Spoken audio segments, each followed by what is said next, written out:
di kawasan industri Nikomas Gemilang akan melakukan turun ke jalan menyampaikan aspirasi kita untuk menolak Omnibus Law, kawan-kawan. Perlu saya sampaikan terlebih dahulu bahwa rangkaian penolakan Omnibus Law sudah kita laksanakan dalam jangka waktu yang sangat panjang. Bahkan hampir 9 bulan ini sudah kita rutin turun aksi untuk menolak Omnibus Law. Yang kita tolak pada saat itu sebuah undang-undang yang tidak berpihak kepada pekerja, betul?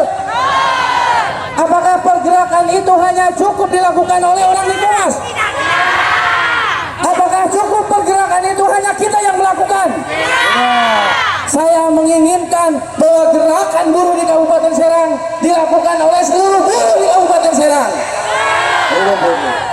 Karena ini menyangkut kehidupan bukan hanya seluruh buruh, tapi juga seluruh masyarakat secara umum. Kenapa kita harus menolak Omnibus Law, kawan-kawan? Kalau kita mau jujur, sampai hari ini setelah tanggal 5 kemarin Omnibus Law disahkan DPR RI, sampai hari ini kita tidak pernah mendapatkan akses untuk melihat Omnibus Law tersebut, kawan-kawan. Tanggal 5 kemarin disahkan, semua serikat pekerja ingin ada akses untuk melihat apa hasil kerja DPR RI. Sampai hari ini tidak ada draft undang-undang Omnibus Law tersebut. Maka wajar kalau pada akhirnya di masyarakat umum banyak isu bertebaran. Kalau serikat pekerja berpendapat, kalau buruh berpendapat, maka itu akan dianggap hoak, betul? Maka itu akan dianggap informasi bohong. Kalau memang pemerintah mengatakan bahwa undang-undang ini berpihak kepada para pekerja, kenapa tidak dibuka undang-undangnya, kawan? Kenapa sampai hari ini diumpetin? Tidak bisa diakses. Maka wajar kalau kita punya kecurigaan bahwa betul sesuai dengan isu yang di awal bahwa Omnibus Law tidak berpihak kepada masyarakat, kawan-kawan. Buruh harus cerdas. Sepakat? Sepakat? Kita turun hari ini, tidak ada yang membayar, tidak ada yang memprovokasi, tidak ada yang menggerakkan, karena yang bergerak nurani kita, kawan-kawan. Sepakat? Sepakat? Jadi kalau hari ini pemerintah punya kecurigaan bahwa buruh ditunggangi, bahwa buruh dibiayai, buruh tidak pernah ada yang menunggangi. Buruh bergerak karena memang kepentingan buruh ada yang tereduksi, kawan-kawan. Kalau di awal disampaikan bahwa Omnibus Law ini untuk mengundang investasi, untuk menanggulangi pengangguran, kita tidak menolak, kawan-kawan. Kita sepakat investasi datang ke Indonesia.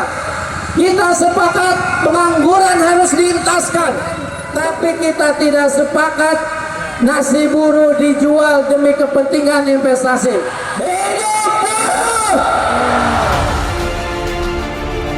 Mahkamah Konstitusi memutuskan Undang-Undang Cipta Kerja yang digugat masyarakat cacat hukum bersyarat. DPR dan pemerintah diminta untuk melakukan perbaikan dalam jangka waktu 2 tahun ke depan.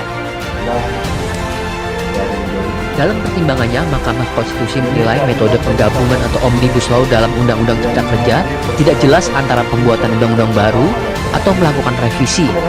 MK juga bakal menangguhkan segala tindakan atau kebijakan yang bersifat strategis dan berdampak luas, serta tidak membenarkan penerbitan peraturan baru yang berkaitan dengan Undang-Undang Cipta Kerja. Amar putusan mengadili dalam provisi 1, menyatakan permohonan provisi pemohon 1 dan pemohon 2 tidak dapat diterima. 2. Menolak permohonan provisi pemohon 3, pemohon 4, pemohon 5, dan pemohon 6. Dalam pokok permohonan 1. Menyatakan permohonan pemohon 1 dan pemohon 2 tidak dapat diterima.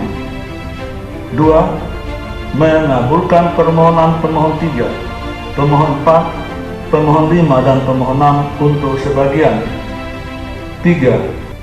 Menyatakan pembentukan Undang-Undang Nomor 11 tahun 2020 tentang Cipta Kerja, Lembaran Negara Republik Indonesia tahun 2020 nomor 245, tambahan Lembaran Negara Republik Indonesia nomor 6573 bertentangan dengan Undang-Undang Dasar Negara Republik Indonesia tahun 1945 dan tidak mempunyai kekuatan hukum mengikat secara bersyarat sepanjang tidak dimaknai tidak dilakukan perbaikan dalam waktu 2 tahun sejak putusan ini diucapkan.